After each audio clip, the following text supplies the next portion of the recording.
आज के क्लास में हम लोग जो है किसी भी दो धनात्मक विषम पूर्णांक को 6q+1 और 6q+3 और 6q+5 के रूप में निरूपित यानी दर्शाने के लिए सीखेंगे। ये जो मैथ है 10th क्लास के प्रश्नावली जो है 1.1 का दूसरा नंबर ये है। इनसे पहले जो है एक नंबर का जो 3 क्वेश्चन था वो बता दिए हैं, अगर आप लोग नहीं देखे तो इसे देख लीजिएगा। तो चलिए इसको स्टार्ट करते हैं। क्वेश्चन है, दर्शाइए कि कोई धनात्मक विषम पूर्णांक 6q+1 या 6q+3 या 6q+5 के रूप का होता है, जहाँ q कोई क्या है, पूर्णांक है।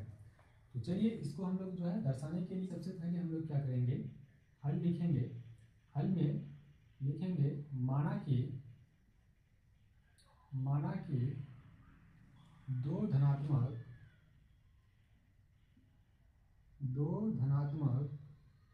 विषम पूर्णांक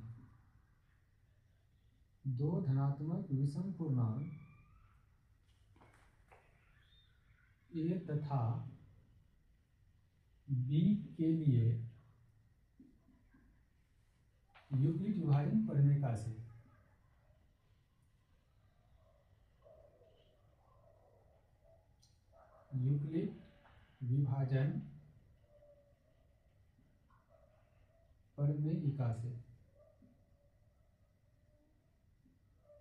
दो धनात्मक विषम पूर्णांक a तथा b हम लोग क्या किए, मान लिए। उसके बाद फिर क्या लिखे, यूक्लिड विभाजन परिमेय से। तो यूक्लिड विभाजन परिमेय क्या होता है, a बराबर bq+r,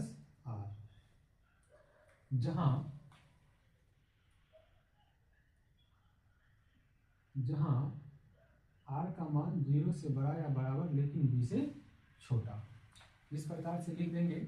उसके बाद जब यहाँ पे जो है हम लोग a तथा b को धनात्मक विषम पूर्णांक माने हैं, तो यहाँ पे हम लोग लिखेंगे a का मान, b का मान है ना, किसका मान, b का मान। तो b बराबर 6 हो जाएगा, b बराबर कितना हो जाएगा, 6, तथा r बराबर यूक्लिड विभाजन परिमेय से b का मान अगर 6 होगा तो r का मान क्या होगा, 0, 1, 2, 3, 4, 5। क्योंकि यूक्लिड विभाजन परिमेय का कहना यह है कि r का मान जो है वो b से जो है हमेशा क्या होता है, छोटा होता है। यानी r का अनुमानित मान जो है 0 से लेकर के कहाँ तक होगा, 5 तक होगा, क्योंकि b का मान कितना है, 6 है। और b का मान 6 कहाँ से लाए हम लोग, दर्शाएंगे इसके रूप में। तो सब में देखिए 6q+1 है, 6q+1 है, 6q+1 है, इसलिए यहाँ पे क्या है, 6, 6 और 6 है। इसीलिए जो है b का मान हम लोग क्या मान लिए, 6 मान लिए। और r का मान जो है 6 से कम ही होगा, यानी 0 से लेकर के 5 तक होगा। तो चलिए फिर आगे का प्रोसेस करते हैं। अब यहाँ पे लिखेंगे r का मान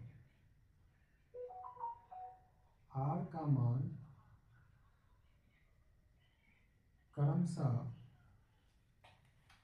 रखने पर, कहाँ पे रखेंगे r का मान, यूक्लिड विभाजन परिमेय में रखेंगे, यानी a बराबर bq+r में रखेंगे।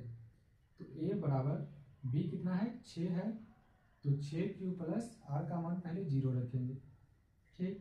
तो फिर क्या हो जाएगा, इसलिए a बराबर 6q, क्योंकि 6q में 0 जोड़ेंगे तो कितना होगा, 6q ही होगा। उसके बाद फिर क्या करेंगे, r का मान 1 रखेंगे, a बराबर 6q+1। तो फिर r का मान फिर जो है r का मान 1 रखेंगे। उसके बाद फिर 6q+r का मान अब कितना रखेंगे, 2 रखेंगे। फिर a बराबर 6q+3,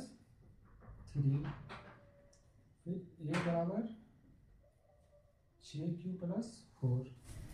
अब यहाँ पे रखेंगे a बराबर 6q+5। तो r का मान क्रमशः 0, 1, 2, 3, 4, 5 रख दिए। रखने के बाद हमें इस पर 6q+1 या 6q+3 या 6q+5 के रूप में क्या करना था, दर्शाना था। तो यहाँ पे लिखेंगे, इसलिए 6q+1 यानी ये वाला विषम पूर्णांक कह रहा है। विषम पूर्णांक कहने का मतलब, विषम का मतलब होता है ऐसी संख्या जो 2 से पूर्णतः विभाज्य नहीं हो।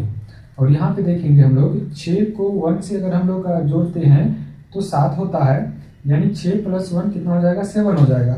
और 7 जो है इजीली मतलब 2 से डिवाइड नहीं होता है, तो विषम पूर्णांक हो जाएगा ये 6³ + 1, कोमा उसके बाद 6³ + 3, ये भी जो है 2 से मतलब इजीली जो है डिवाइड नहीं होगा, क्योंकि 6 3 9 और 9 जो है इजीली डिवाइड नहीं होता है, तो 6³ + 3। उसके बाद 6³ + 5, ये भी जो है 2 से डिवाइड इजीली नहीं होता है, तो 6³ + 5। तो यहाँ पे देखिए 6³ + 1, 6³ + 3 और 6³ + 5 के रूप में आ गया।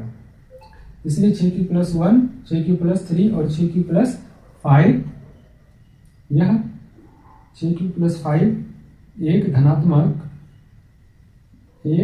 धनात्मक विषम पूर्णांक है, एक धनात्मक विषम पूर्णांक है। ये क्या हो गया, प्रूव्ड हो गया।